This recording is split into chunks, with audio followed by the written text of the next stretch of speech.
Hello students, in this video lecture we will study about law of constant proportion or law of fixed proportion.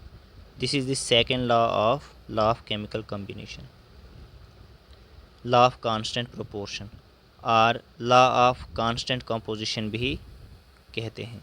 Law of constant composition.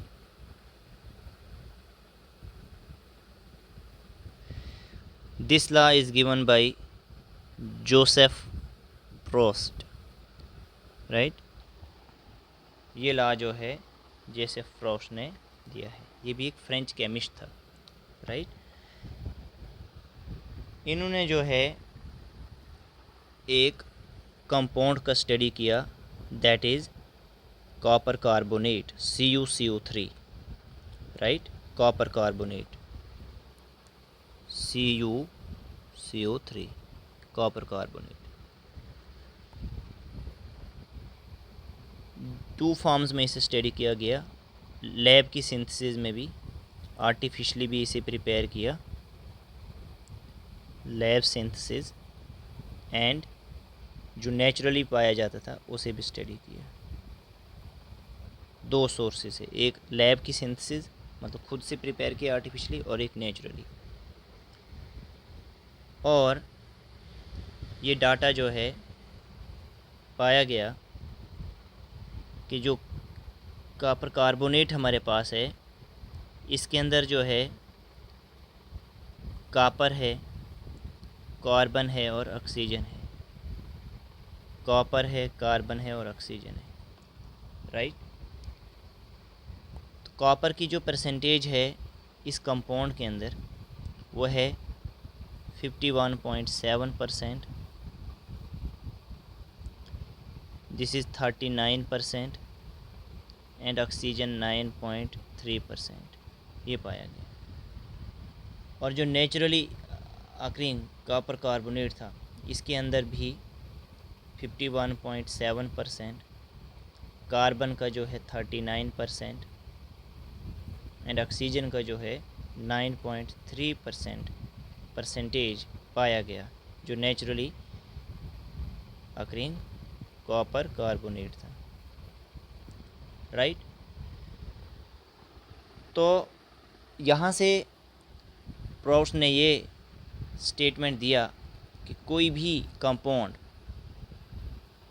चाहे जिस भी source से prepare किया हो तो उसके अंदर जो एलिमेंट्स के कंबाइन होने का जो रेशो होगा वो फिक्स होगा. रेशो जो है इन टर्म्स ऑफ परसेंटेज भी बता सकते हैं, इन टर्म्स ऑफ मास भी बता सकते हैं. तो वो रेशो क्या होगा, कंपाउंड्स के अंदर फिक्स होगा एलिमेंट्स के कंबाइन होने का, राइट.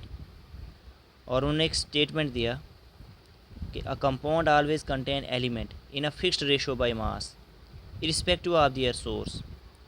ये डिपेंड नहीं करता कि जैसे कॉपर कार्बोनेट एक कंपाउंड है, ये आर्टिफिशियली प्रिपेयर्ड है कि नेचुरली पाया जाता है. इनके अंदर जो एलिमेंट्स के कंबाइन होने का जो रेशो है बाय मास वो क्या होगा, फिक्स होगा. वाटर चाहे जिस भी सोर्स का है उसके अंदर जो रेशो होगा एलिमेंट्स के कंबाइन होने का वो फिक्स होगा, राइट. जैसे कि मैं वाटर को एक्सप्लेन करता हूँ, और वाटर चाहे जिस भी सोर्स का लें, किसी भी रिवर का लें, लेक का लें, पॉन्ड, किसी भी सैंपल का लें, ठीक है. हमारे पास जो वाटर होगा,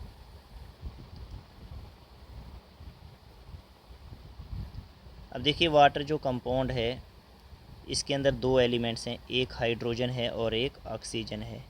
I am talking about the elements, right. और जो हाइड्रोजन है एटॉमिक नंबर 1 और इसका मास, एटॉमिक मास भी 1, और जो ऑक्सीजन है एटॉमिक नंबर 8, एटॉमिक मास 16 होता है. तो एक एटम का एटॉमिक मास 1 है, तो दो एटम्स का कितना होगा, 2. रेशो ऑक्सीजन का एक एटम है और ऑक्सीजन के एक एटम का एटॉमिक मास 16 होता है. अब 2:16 ये रेशो है एलिमेंट्स के कंबाइन होने की। लेकिन इसे सिंपलेस्ट फॉर्म में लिखा जाए 2/16 इक्वल टू 1/8 और ये आ जाएगा 1:8। तो वाटर जिस भी सोर्स का हो, किसी भी प्लेस का हो, उसके अंदर जो एलिमेंट्स के कंबाइन होने का रेशो है वाटर के अंदर हाइड्रोजन और ऑक्सीजन का, वो 1:8 है। 1:8 का मीनिंग है 1 part of hydrogen will react with 8 parts of oxygen. ठीक है, 1 पार्ट किसका होगा? 1 पार्ट हाइड्रोजन, ये रिएक्ट करेगा 8 पार्ट ऑक्सीजन के साथ, क्या बनेगा? वाटर बनेगा। तो ये रेशो जो होगी फिक्स होगी, what ever be the source of this compound, right. इसी तरीके से कार्बन डाइऑक्साइड की अगर मैं बात करूँ, CO2, कार्बन डाइऑक्साइड के अंदर जो है 2 ही एलिमेंट्स हैं, कार्बन और ऑक्सीजन। अब कार्बन का जो एटॉमिक नंबर होता है वो 6 होता है, एटॉमिक मास 12 होता है, और ऑक्सीजन का मैंने बता दिया 8 और 16। कार्बन का एक एटम है और एक एटम का एटॉमिक मास 12 है। रेशो ऑक्सीजन के 2 एटम्स हैं, एक का 16 है तो 2 के लिए 32। 12/32 जो है 4 3 are 12, 4 8 are 32, तो ये आ जाएगा हमारे पास 3/8, राइट। और 3/8 जो है 3:8। अब कार्बन डाइऑक्साइड हमने जिस भी सोर्स से प्रिपेयर किया उसके अंदर जो रेशो होगा सिंपलेस्ट रेशो 3:8 होगा। देखिए, जैसे कार्बन डाइऑक्साइड है, चाहे हमने कार्बन डाइऑक्साइड को लेबॉर्ट्री में प्रिपेयर किया, चाहे हमने, देखिए लेबॉर्ट्री के अंदर कैसे, जैसे हमारे पास कैल्शियम कार्बोनेट का कंपाउंड है, इसे हीट करेंगे तो ये कैल्शियम ऑक्साइड और कार्बन डाइऑक्साइड में प्रोड्यूस होगा। चाहे ये वाला कार्बन डाइऑक्साइड है, चाहे ये कार्बन डाइऑक्साइड है, कार्बन और ऑक्सीजन कंबाइन होकर कार्बन डाइऑक्साइड बना।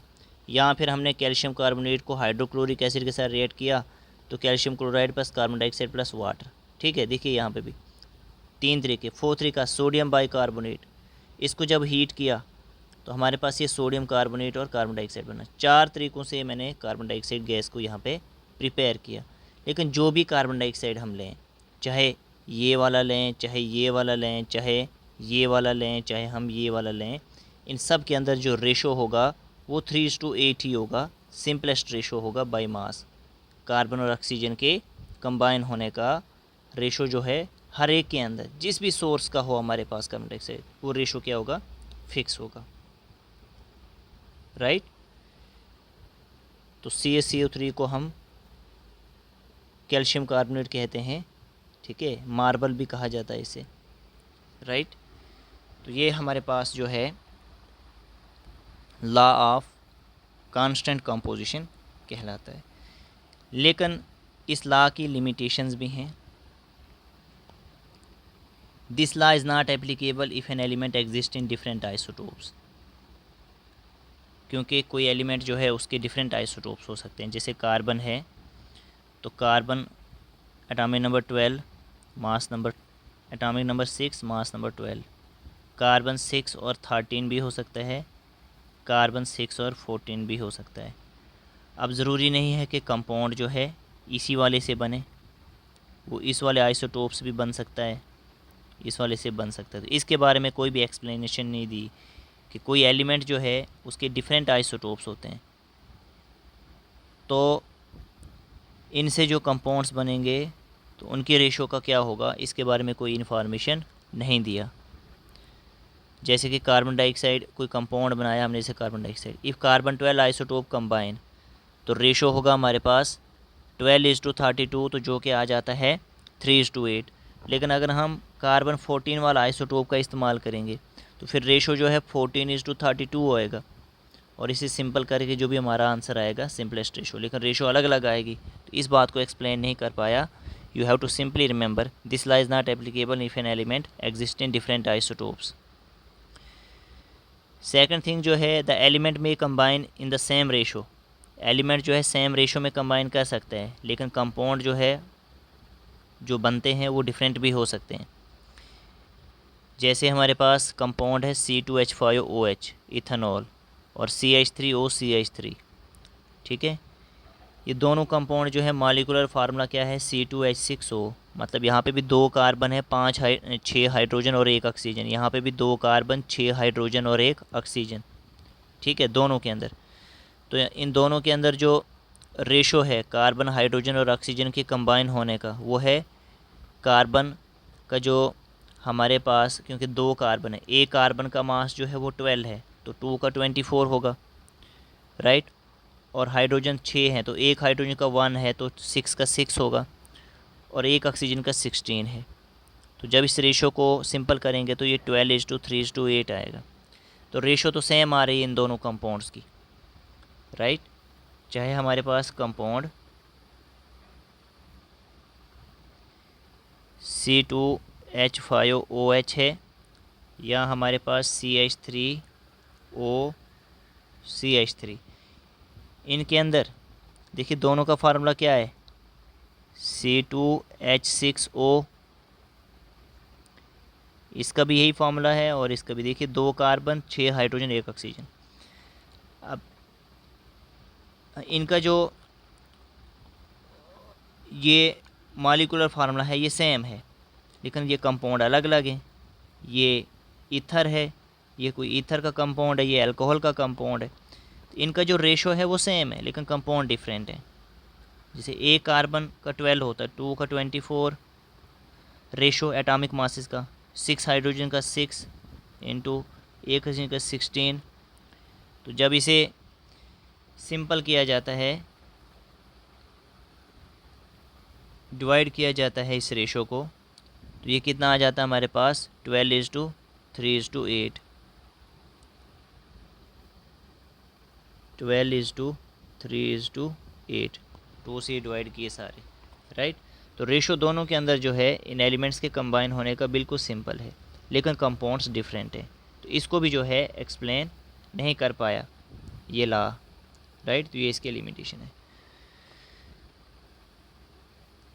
Okay, thank you.